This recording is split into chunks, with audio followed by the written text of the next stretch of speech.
మీకు ఓకేనా? పర్లేదు.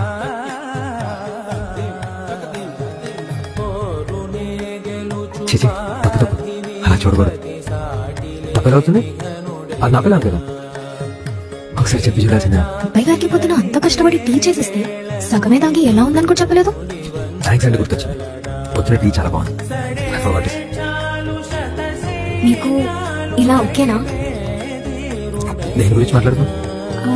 డ్రెస్సింగ్ నీకు ఎలా కంఫర్ట్ అయితే అలా వేసుకోవాలా? వేసుకునే నీకు కంఫర్ట్ ఉండాలి. చూసే నాకే. నాకు వంట రాదు. మా ఇంట్లో వాళ్ళు నాకు వంట బాగా వచ్చని చెప్పారు, కానీ మా ఇంట్లో కిచెన్ సైడ్ నేను పోయిందే లేదు. బట్ నేను చేసుకుంటాను పక్కా. ఏం పర్లేదు, విల్ టేక్ కేర్. నేను వంట బాగానే చేస్తాను.